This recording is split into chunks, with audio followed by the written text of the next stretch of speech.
찬송가 265장 오른길 따르라 의의 길을 같이 찬양하시겠습니다. 찬송가 265장 오른길 따르라 의의 길을 같이 찬양하시겠습니다. 찬송가 265장입니다.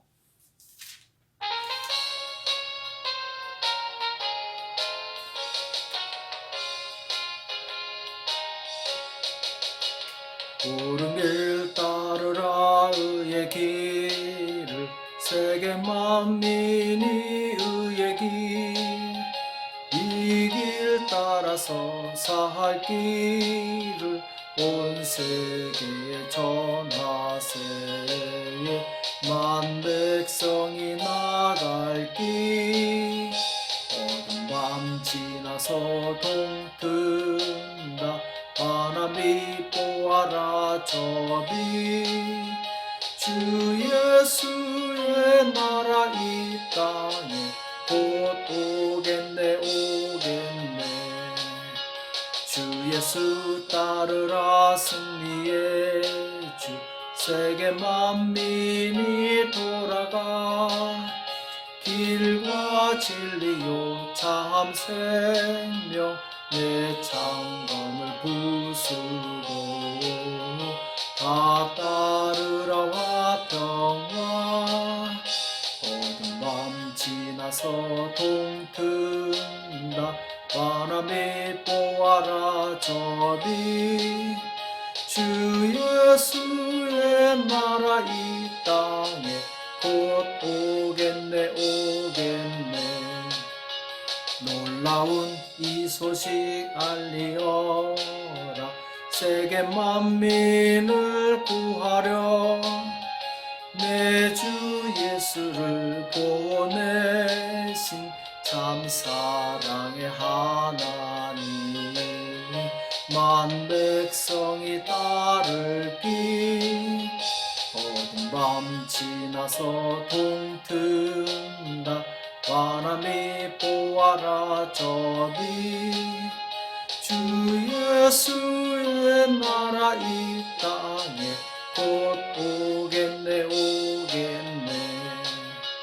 고난길 헤치고 찾아온 길 많은 백성을 구한 길 모두 나와서 믿어라 온 세상이 마침내 이 진리에 살겠네 어둠 밤 지나서 동튼다 바람이 보아라 저비 주 예수의 나라 이 땅에 곧 오겠네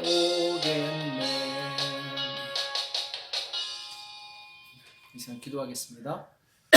살아계신 하나님 아버지 이 새벽에 저희들을 불러주시고 하나님 앞에 나올 수 있도록 은혜 주심을 감사합니다.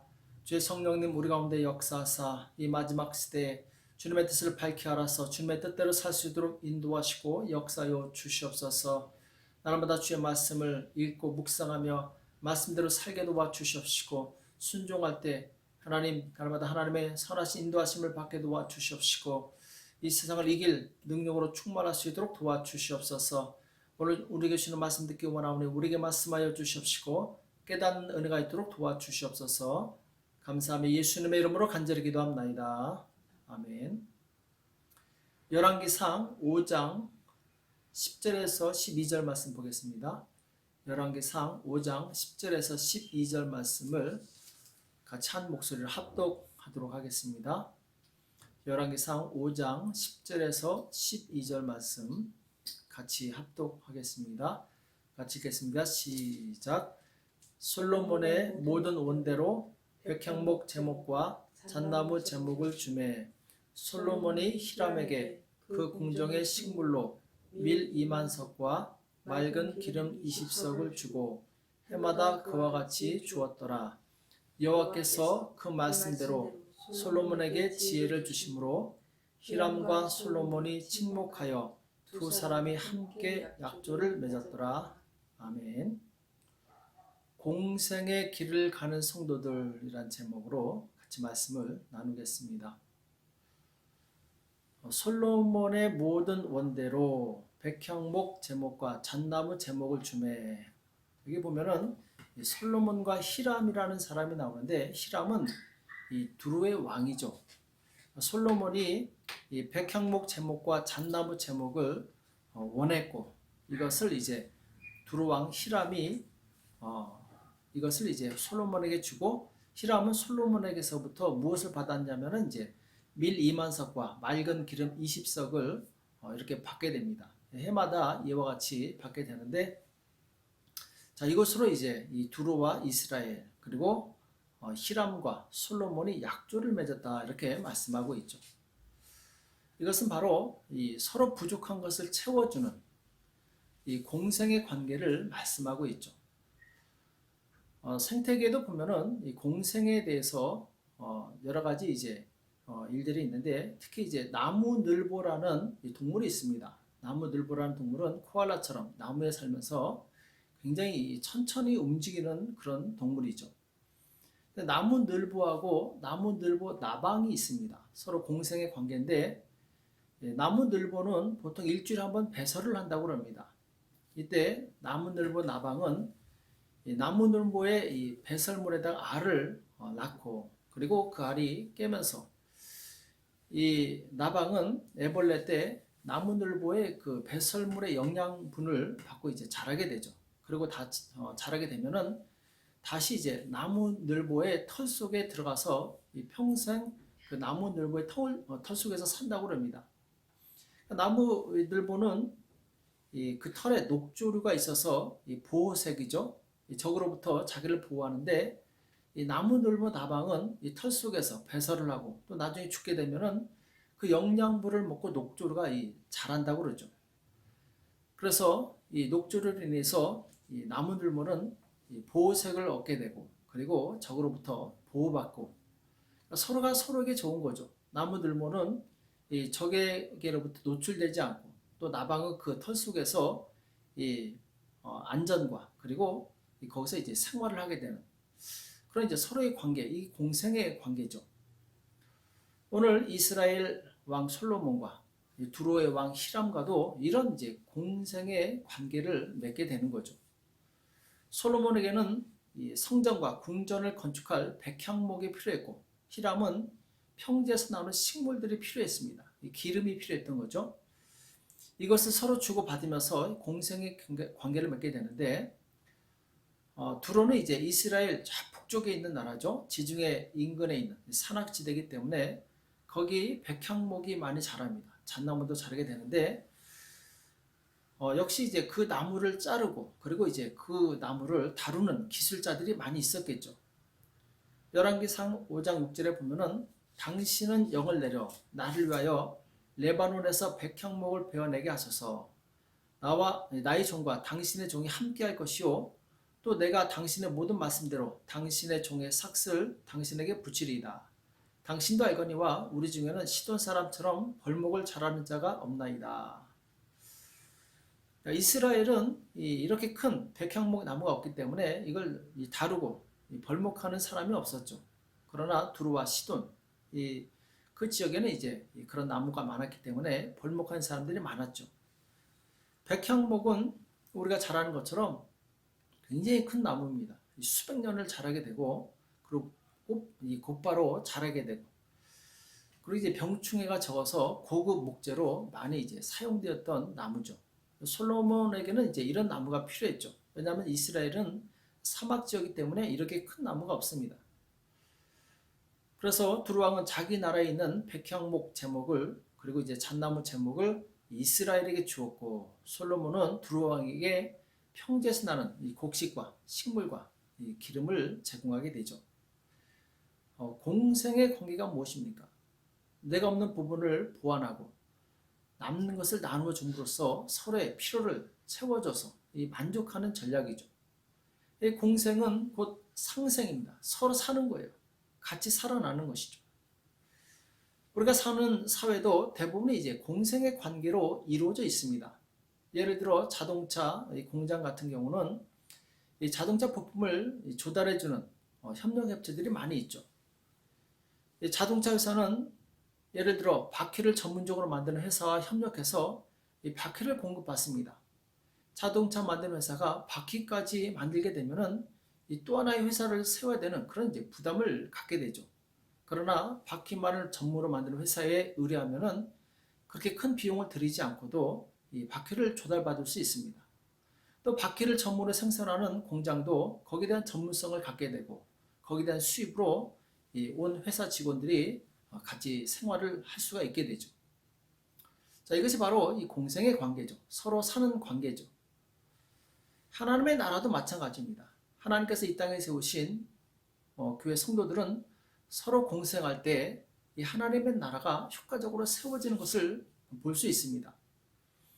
성경은 교회 공동체를 사람의 육체에 비유하는데 예수님께서 교회의 머리시고 그리고 모든 성도는 각 몸의 지체라고 말씀하고 있습니다. 우리 몸의 특징이 무엇입니까? 머리가 지시하는 대로 움직이게 되죠. 그래서 머리가 지시하는 대로 온 몸에 있는 지체가 함께 협력할 때 온 몸은 이 건강을 유지하게 됩니다. 예를 들어서 머리에서 좋은 음식을 먹고 적당히 운동하라고 지시를 합니다. 자, 이 명령을 따라서 손과 발 그리고 몸이 이 좋은 음식을 찾아서 먹고 그리고 적당히 운동을 하게 되면 이제 몸이 건강하게 되죠. 반대로 만약에 머리가 지시하는 대로 행동하지 않고 따로 움직인다면 이 건강에 치명적인 문제가 생길 수 있습니다. 그래서 온몸이 머리의 이 지시를 따라서 잘 협력해서 움직이는 것처럼 교회도 이 머리 대신 예수님의 말씀을 따라서 바로 일사불란하게 순종할 때 교회는 건강한 교회, 부흥하는 교회, 성장하는 교회가 될 수 있죠. 그래서 모든 성도들은 서로 협력하고 돌아보고 이 마음을 함께해서 움직일 때 서로가 서로에게 도움을 주는 그런 이제 공생의 관계를 맺게 되고 이 관계를 통해서 교회는 건강하게 세워지게 됩니다. 구약에서 하나님께서는 모세를 애굽에 보내셔서 종살이하는 이스라엘 백성을 구원하고자 하셨죠. 이 백성들은 이 모세를 신뢰하고 모세가 하는 대로 모세가 하나님께서 주신 그 음성대로 순종합니다. 그래서 이제 마침내 애굽에서 무사히 탈출해서 광야로 나가게 되죠.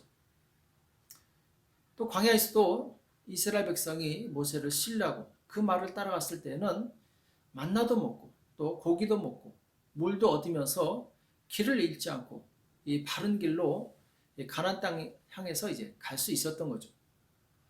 또 이들이 중간에 아말렉 사람들과 만나서 전쟁을 하게 됩니다. 이때 젊은 여호수아는 나가서 싸웠고 이 모세는 산에 올라가서 기도하죠. 이 팔이 아파서 팔을 내리면은 이 아말렉이 이깁니다. 그러나 손을 들고 기도하면은 이스라엘이 이기죠. 이것을 보고 아론과 훌이 옆에서 이 모세를 의자에 앉히고 자기들이 양 옆에서 손을 들어주게 되죠. 그래서 마침내 이스라엘이 전쟁에서 승리하는 내용을 보게 됩니다. 그러니까 이스라엘과 온 백성들이 서로 마음을 모으고 힘을 합했을 때 그들은 형통하고 전쟁에서 승리하는 그런 역사를 볼 수 있었죠. 자, 그런데 반대로 모세가 그 지도력을 발휘하는 것에 대해서 불만을 품는 세력들이 있었어요. 같은 레위 족속이었던 이 고라라는 사람이 다단과 아비람과 이 단이라는 사람을 모아서 이 반란을 일으키게 됩니다. 그러면서 너만 지도자냐 나도 지도자다 하면서 이제 거스르게 되죠. 자, 이 나 혼자 살겠다라는 이기적인 마음, 이것 곧 공동체를 무너뜨리게 됩니다. 이 일로 인해서 하나님께서는 고라 일당을 심판하시게 되고 그들은 그 죄에 대한 대가를 받게 됩니다. 근데 그것이 끝이 아니었죠. 이스라엘 백성은 끊임없이 광야에서 모세에게 불평하고 원망을 합니다. 이때 원망의 소리를 듣기 싫었던 모세도 이 무리바 물에서 실수하게 됩니다. 이 혈계를 내죠. 내가 이 반석에서 물을 내라면서 이 반석을 두 번 쳤을 때 물이 나오긴 했지만 이것으로 인해서 하나님께서 영광을 받지 못합니다. 그래서 이 모세도 가나안 땅에 들어가지 못하게 되죠. 그러니까 서로 안 좋은 결과를 맺은 거예요. 공생의 반대는 공멸입니다. 같이 망하는 거예요. 이스라엘 백성이 원망하고 불평하니까 그들도 가나안 땅에 들어가지 못합니다. 오직 원망하지 않은 모세하고 여호수아하고 갈렙만 가나안 땅에 들어가게 되죠. 또 백성들이 불평하고 원망하는 그 영향을 받았던 모세도 혈계를 내므로 인해서 가나안 땅에 들어가지 못해요. 둘 다 손해죠. 우리는 공멸의 길로 가면 안 됩니다. 서로가 서로에게 이 원망하고 불평하고 적대적이 되면은 같이 망하는 길로 가는 거예요. 그러나 서로가 서로를 섬기고 부족한 것을 내가 채우고자 했을 때, 같이 살고자 했을 때 같이 흥하는 길, 성공하는 길로 가게 됩니다. 이 진리를 잘 기억하시고 우리는 이 공생의 길로 가는 성도가 되어야 될 줄을 믿습니다. 오늘 교회도 마찬가지입니다. 교회 머리 대신 예수님의 말씀을 순종하고 성령의 감독자로 세우신 주의 종과 함께 협력하면서 서로 돕고 세워주면서 협력하게 되면 교회는 힘을 받게 됩니다. 부흥하게 되고 하나님이 주신 사명을 넉넉히 감당할 수 있어요. 그런데 서로 불평하고 원망하고 내가 머리가 되겠다 싸우게 되면 교회는 공멸의 길로 가는 거예요. 사도 바울이 고린도 교회를 책망한 이유가 무엇입니까? 고린도 교회는 공멸의 길로 가고 있었어요. 교회 안에 게바파가 있었고 바울파가 있었고 아볼로파가 있었고 그리스도파가 있었어요. 사람을 따라가는 이 분파가 있었던 거죠. 자, 사단은 교회를 무너뜨리는데 그렇게 어렵게 무너뜨리지 않을 수 있어요. 바로 서로 갈등만 심어주면 교회는 자동으로 멸하게 돼 있습니다. 그래서 히브리서 기자는 이 교회에 대해서 다음과 같이 권면하고 있죠. 히브리서 10장 24절에 보면은 서로 돌아보아 사랑과 선행을 격려하며, 서로 돌아보아 사랑과 선행을 격려하며. 자, 이것이 바로 오늘날 교회가 세워지고 함께 공생하는 아주 지름길이죠. 서로 돌아보는 것. 그리고 사랑과 선행을 격려하며. 교회는 이 사랑이 있어야 됩니다. 사랑은 무엇입니까? 사랑은 남을 세워주는 거예요. 그리고 남을 존중해 주는 것이죠. 그리고 이기적이지 않고 참고 인내하면서 하나님의 뜻을 이루어가는 것이죠. 여기 격려라는 말이 있는데 교회는 격려가 있어야 됩니다. 반대말이 비판하고 정죄하고 판단하는 것이죠. 그런 교회는 같이 망하는 길로 가는 거예요. 우리는 서로 연약함을 인정하고 상대방의 연약함을 섬기는 삶을 살아야 됩니다. 상대방이 연약하기 때문에 부족하기 때문에 섬기는 것이지 완벽하다면 섬길 일이 없겠죠. 그래서 교회는 사랑과 선행을 격려하며 섬기며 돌아보고 그래서 함께 가는 거예요. 넘어진 사람이 있으면 같이 일으켜서 같이 가는 거죠. 그래서 이 교회의 모든 직분은 서로가 보완하는 관계가 될 때 건강하게 하나님의 나라를 세워나갈 수 있습니다. 만약 공생에서 이 교회가 이 공생을 통해서 교회가 힘있게 세워지지 않으면 하나님께서도 교회를 버릴 수 있다는 무서운 사실을 기억해야 됩니다. 그 교회가 어떤 교회였느냐? 에베소 교회였어요. 요한계시록 2장 1절 이하에 보면은 성령께서 에베소 교회에 경고하시는 내용이 나옵니다. 자, 에베소 교회는 다른 모든 데는 잘했어요. 내가 내 행위와 수고와 내 인내를 알고 또 악한 자들을 용납지 아니한 것과 자칭 사도라되 아닌 자들을 시험하여 그 거짓된 것을 내가 드러낸 것과 또 내가 참고 내 이름을 위하여 견디고 게으르지 아니한 것을 아노라.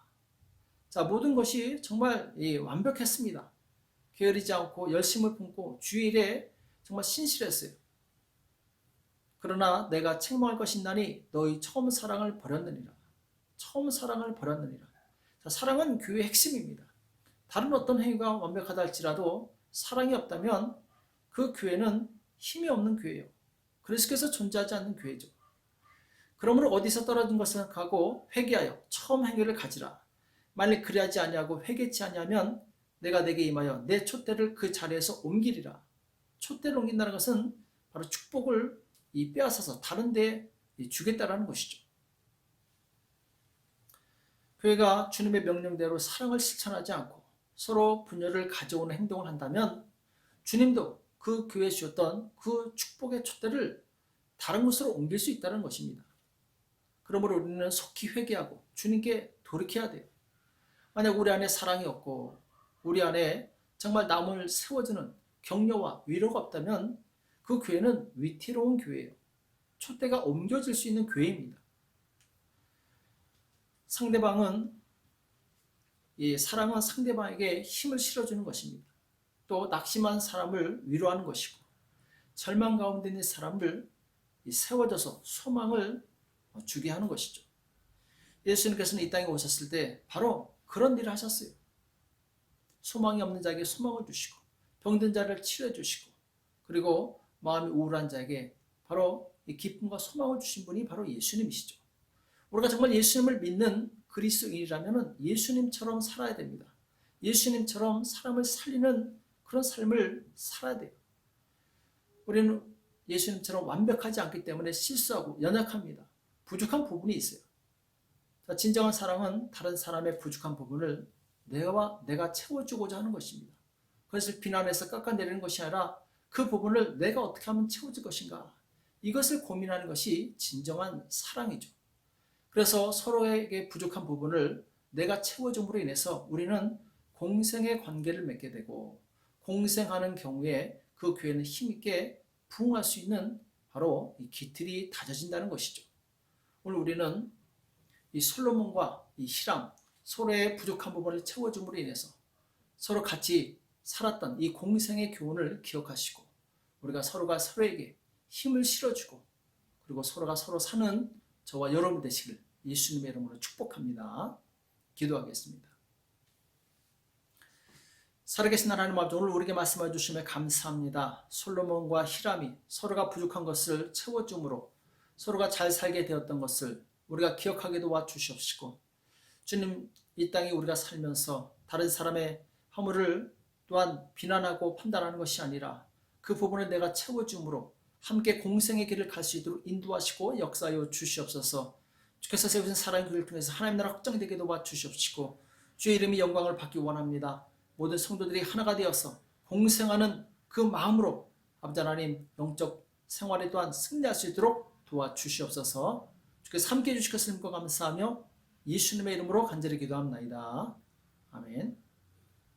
오늘 말씀 기억하시면서 하나님, 나에게 있는 부족함을 채워주시고 또 내가 다른 지체에 있는 부족함을 채워줄 수 있는 넉넉한 그 사랑의 마음을 달라고, 그래서 교회가 부흥할 수 있도록 도와달라고, 또 코로나 바이러스가 속히 종식될 수 있도록, 그리고 경제적으로 어려운 또 육체적으로 힘든 우리 지체들을 위해서, 특히 이 최민숙 집사님 수술이 잘 끝났는데 속히 회복되어서 건강한 몸으로 집으로 돌아올 수 있도록 도와달라고 이 시간 합심해서 간절히 기도하겠습니다.